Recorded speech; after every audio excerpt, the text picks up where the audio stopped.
In 1948, more than 800 people from the Caribbean, many of whom had served in the British Armed Forces, arrived at Tilbury Docks in Essex on board the Empire Windrush. This moment has come to symbolise a generation who, between 1948 and the early 1970s, travelled here from their homelands to help rebuild Britain after the Second World War.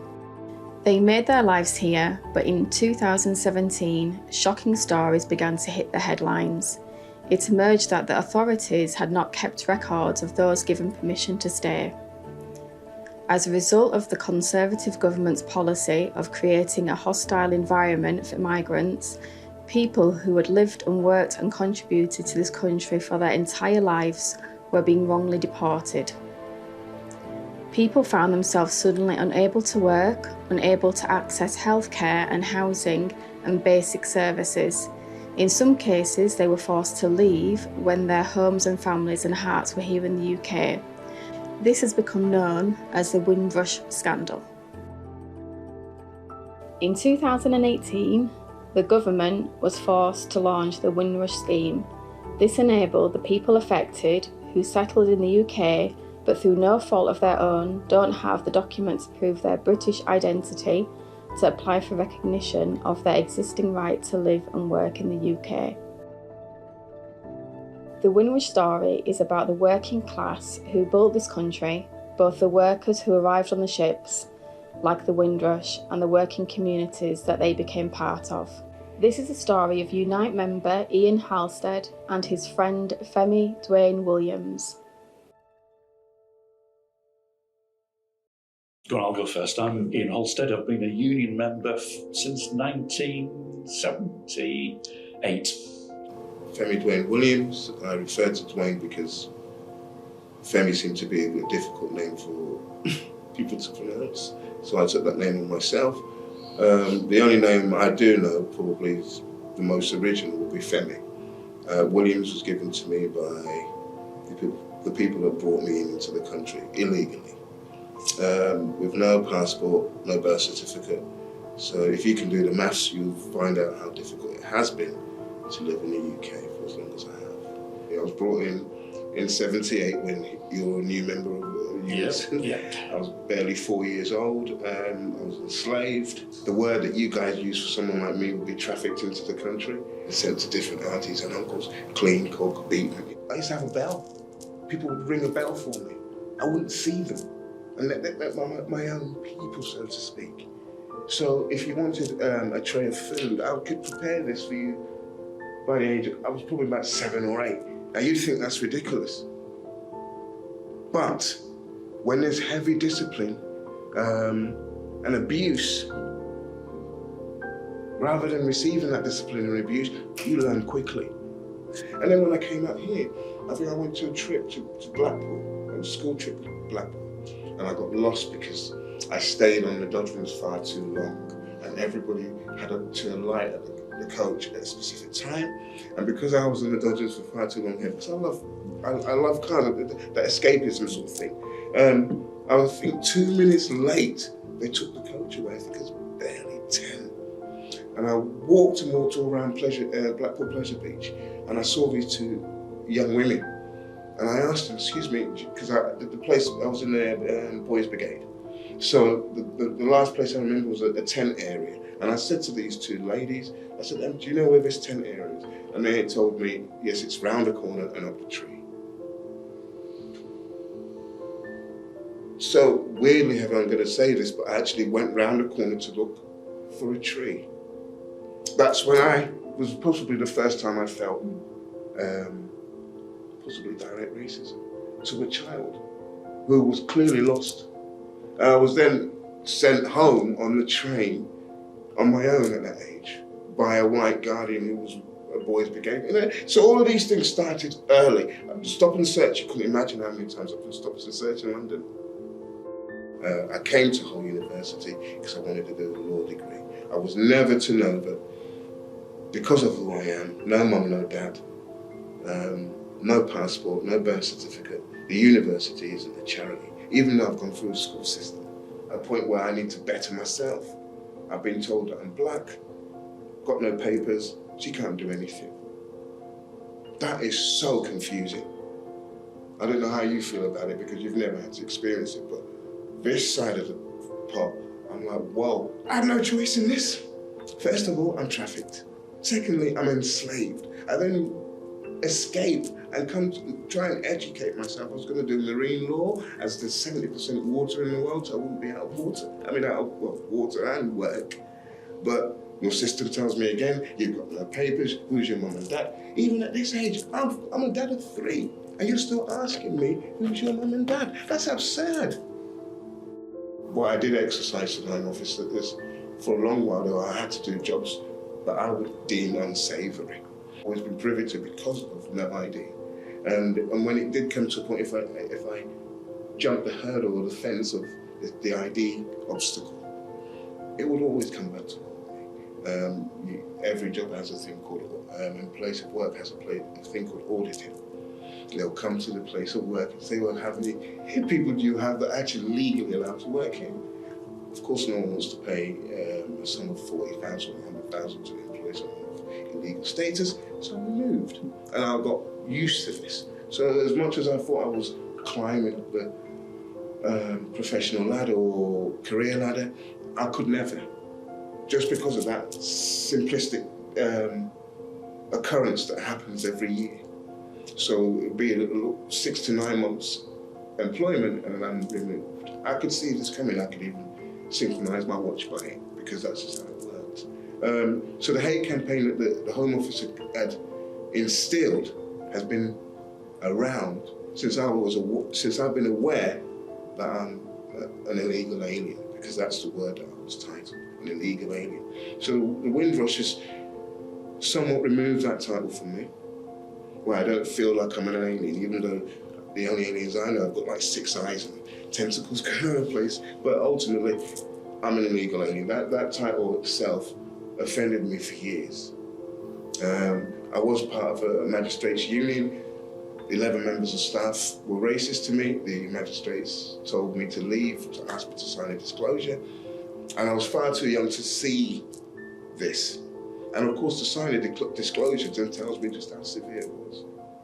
That a magistrate's court would agree that, yeah, they were being racist, but you're far too young, you're othered, you're also someone who has no ID, so really you haven't got a mouth to speak. So take this peanuts and get lost. I could come into a work environment and someone doesn't like me immediately. I don't know why. He or she might think I might be a threat to his or her bubble. And I've got no intention of bursting your bubble. I just want to be accepted by you so I can pay my own way. Do your best. Yeah. And if you recognise that, so be it. If you don't, I'm still doing my best. Well, the scheme seems to want to recognise those who've had difficulty improving or attaining ID that's worth getting a job, or even further still being recognised by the Home Office as someone who's legally entitled to stay here and they haven't overrun their visa or overstayed, so to speak, or haven't absconded in any shape or form. In a way, back in the day, they didn't have a system for it called Windrush to recognise and help those people out. So if in any way, people wouldn't want to approach Home Office because you were worried about, are they going to deport me? Are they going to put me in a detention centre whilst they're looking to deport me? You know, all those sort of things. Ultimately, someone like myself would frown at getting involved with a Windrush scheme because you'd think, what's their motive, what's their intention? I know I've been an anomaly for this long, is this the point where they want to behead me or something, you know? So you're very sceptical, very. But to then be titled and have an ID card that has a picture that all of a sudden some establishments are starting to recognise. It's important that organisations like unions do grip the whole thing behind the Windrush situation and racism and what goes on in all sorts, not just the workplace, but in society in general. Because the general media, there may be 1 or 2 sections that do highlight this, but there are other sections that actively promote things which work against Harmony. Harmony, exactly. Yeah, they actively work against it, and they realise that by fostering hatred and division, they make a profit because the number of clicks on their website goes up. And it takes other organisations to go, no, enough.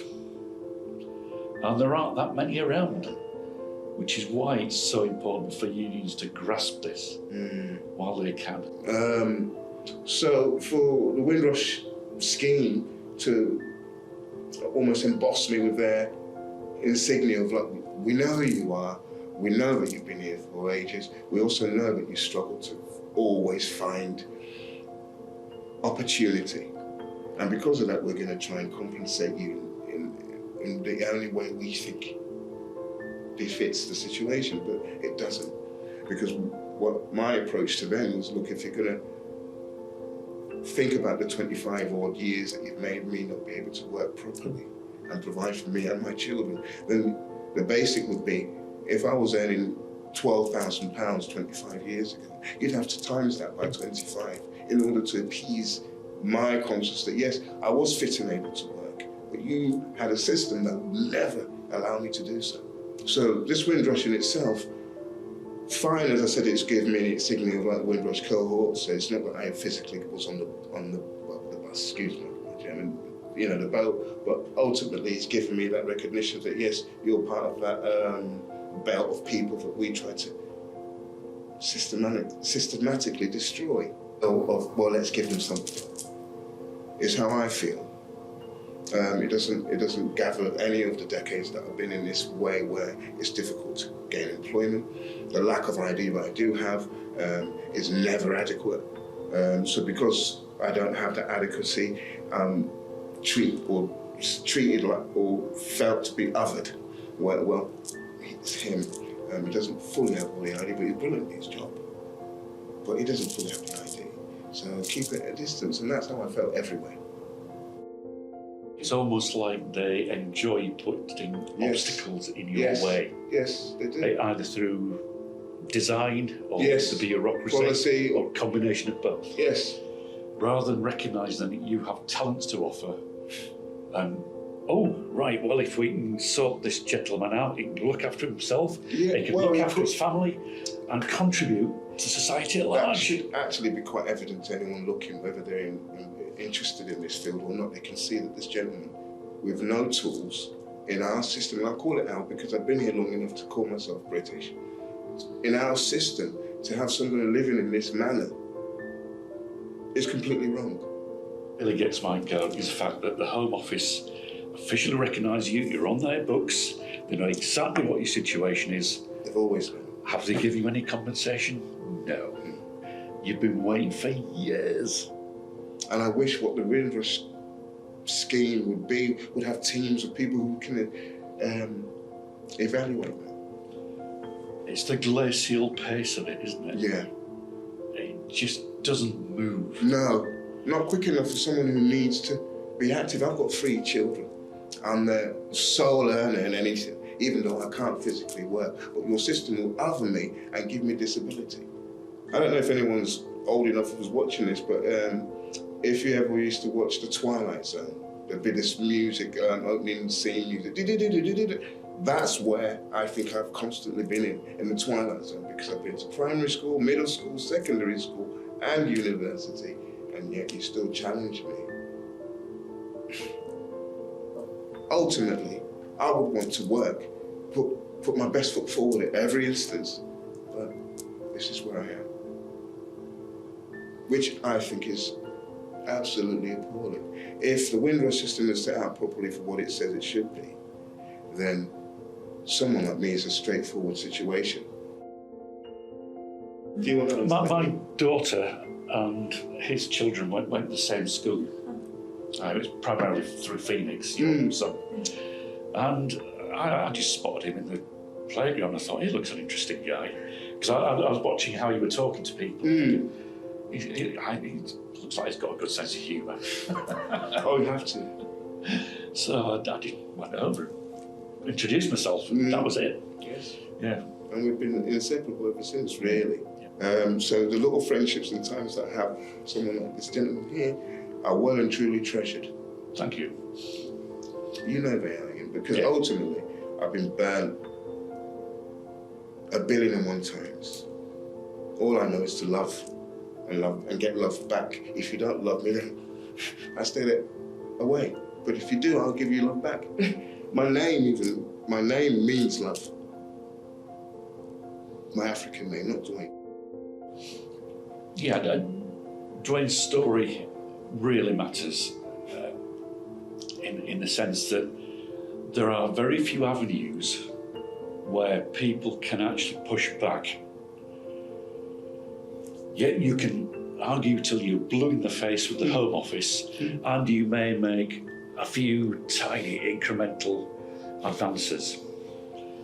But the more people from society who can then get behind and also push, the better.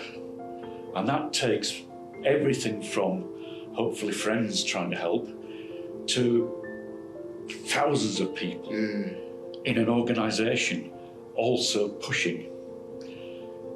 That is the whole raison d'etre of trade unions. Because one person can't push alone. No. It takes thousands sometimes, and yeah, that's why it matters.